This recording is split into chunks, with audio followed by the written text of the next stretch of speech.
Indonesia memiliki alam yang sangat indah. Salah satu keindahannya bisa kita lihat di Pulau Alor di Nusa Tenggara Timur. Pulau Alor menyembunyikan sederet kemegahan dan keajaiban bawah laut yang mempesona hingga budaya yang unik dari orang-orang dataran tinggi.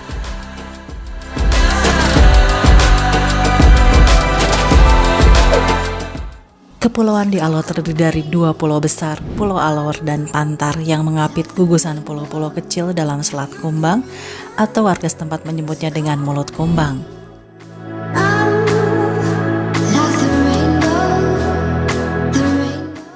Selat ini terletak di Desa Alor Kecil dan Pulau Kepa. Setiap tahunnya di bulan Mei dan September ada fenomena aneh di sini. Selama 2 hingga 3 hari berturut-turut, suhu air laut menjadi dingin baik siang maupun malam hari. Selain kaya akan wisata bahari, Alor juga memiliki wisata budaya dan sejarah. Warga lokal Pulau Alor sangat ramah. Kepulauan Alor terdiri dari 20 pulau dan 17 kecamatan. Salah satu wisata bahari yang menarik adalah melihat dugong bersama pawangnya.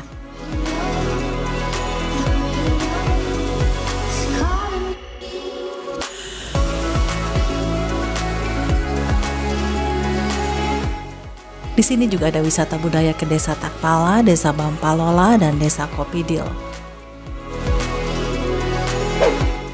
Siapa sangka di sini kamu juga akan menemukan jejak peninggalan Islam di Nusa Tenggara Timur dengan adanya Al-Quran yang berusia ratusan tahun. Al-Quran yang terbuat dari bahan kulit kayu yang diperkirakan sudah berusia 800 tahun ini masih tersimpan rapi di rumah salah satu warga, yaitu Nurdin Gogo di Desa Alor Besar. Benda suci itu dibawa oleh Sultan Langgogo bersama 4 orang saudaranya yang membawanya dari Ternate dengan misi penyebaran agama Islam ke Alor pada masa Kesultanan Babullah.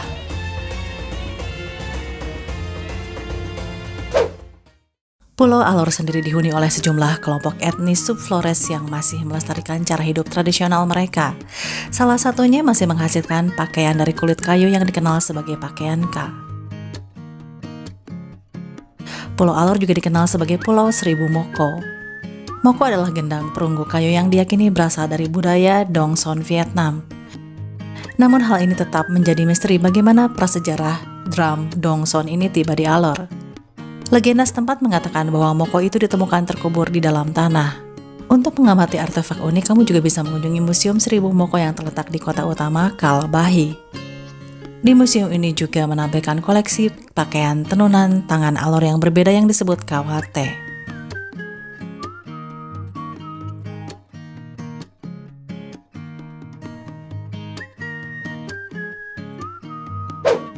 Ada beberapa kampung adat di Alor, salah satunya kampung adat Takpala yang masyarakatnya masih memegang teguh adat istiadat yang turun-temurun dari zaman nenek moyangnya dahulu.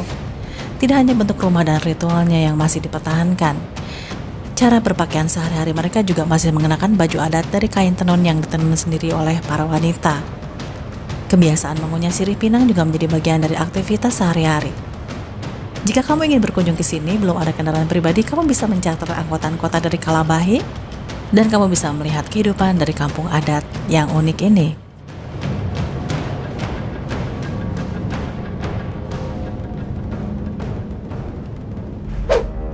Lalu ada spot wisata apa saja di Pulau Alor? Spot wisata yang kamu bisa lihat di sini yang pertama adalah Pantai Linggal. Pantai ini menyuguhkan pemandangan eksotis berupa pantai berpasir putih yang kontras dengan birunya langit dan air laut. Ombak di Pantai Linggal terbilang aman karena lokasi pantai tepat di dalam sebuah teluk kecil. Kamu bisa mencapai Pantai Linggal dengan menaiki perahu kayu dari pelabuhan di Kalabahi dengan waktu tempuh sekitar setengah jam. Selain bisa menikmati pesona spot dari bibir pantainya, kamu bisa mendaki bukit selama 15 menit untuk menyaksikan Pantai Linggal dari ketinggian.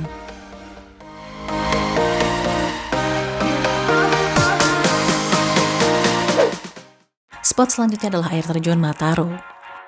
Siapkan fisik yang prima kalau kamu ingin memutuskan berkunjung ke sini. Pasalnya dari lokasi parkir kendaraan kamu masih harus berjalan kaki sepanjang setengah kilometer dengan medan yang sedikit terjal. Di sini juga sayangnya belum ada fasilitas toilet maupun warung makanan. Namun justru inilah yang membuat spot ini terasa begitu alami dan semakin terpancar keelokannya. Tebing batu yang mengitari air terjun juga semakin terlihat gagah.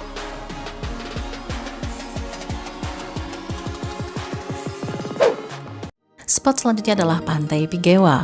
Hanya suara deburan ombak dan angin yang akan menemanimu saat bersantai di Pantai Pigewa. Pantaslah pantai ini disebut surga tersembunyi karena tidak hanya wisatawan yang datang memadati, daya tarik Pantai Pigewa ini adalah bebatuan besar di tengah laut yang berlubang di bagian tengahnya. Sepintas batu berlubang tersebut tampak seperti pintu gerbang raksasa. Tebing batu yang ada di pinggiran pantai juga sama-sama memiliki lubang, hanya saja ukurannya jauh lebih kecil. Spot selanjutnya adalah air panas Tuti. Sekilas destinasi alam ini terlihat biasa saja, hanya berupa sumber air panas seperti di banyak lokasi lainnya. Namun ternyata air panas yang keluar di destinasi ini berasal dari tumpukan bebatuan kecil yang bentuknya mirip rumah semut. Air panas tersebut memancar cukup deras dari dalam tumpukan bebatuan dan menghasilkan suara yang cukup keras.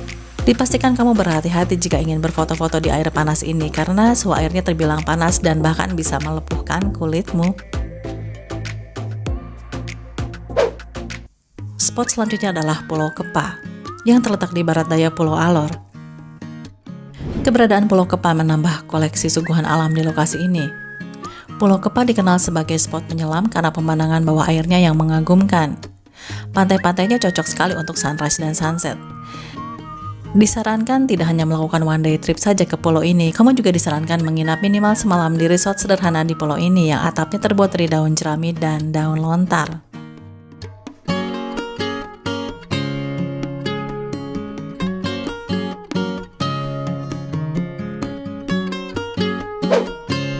Spot selanjutnya adalah Bukit Bodo Hulnani.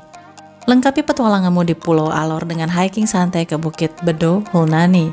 Dari titik di ketinggian sekitar 1500 mdpl, kamu dapat dengan bebas memandang Pulau Alor dan beberapa pulau kecil di sekitarnya. Jika kamu ingin datang ke sini, agendakan untuk datang ke sini saat senja. Lalu bersiaplah terpukau dengan gradasi warna jingga dan biru di cakrawala saat sunrise.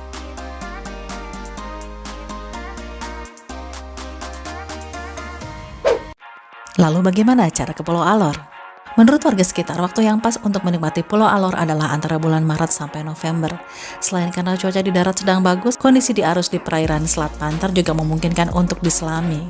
Mengapa tidak bisa diselami setiap saat? Karena pada waktu-waktu tertentu di sekitar perairan Pulau Alor ada fenomena arus dingin, yaitu arus bawah laut dari selatan Samudra Hindia mengalir ke Khatulistiwa sehingga menyebabkan ikan-ikan mabuk dan mengambang ke permukaan. Fenomena ini terjadi di bulan Oktober sampai dengan Februari. Bulan Mei hingga Juli adalah masuk sebagai waktu terbaik mengunjungi Alor.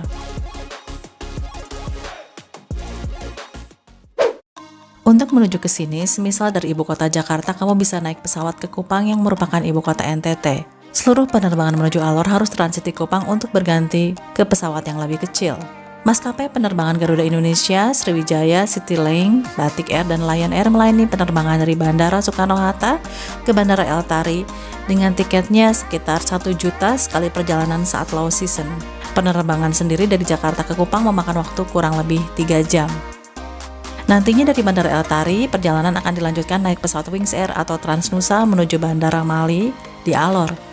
Biasanya penerbangan sehari ada 4 kali. Penerbangan dari Kupang menuju Alor ini sekitar 50 menit dengan harga kisaran 300.000 sekali perjalanan pada low season.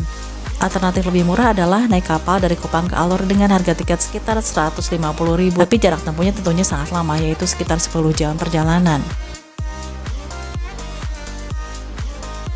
Untuk penginapan di sini banyaknya berupa homestay standar, yang terendah adalah kisaran 250 sampai 350.000 per malamnya. Pada high season tentunya harga penginapan bisa lebih tinggi lagi.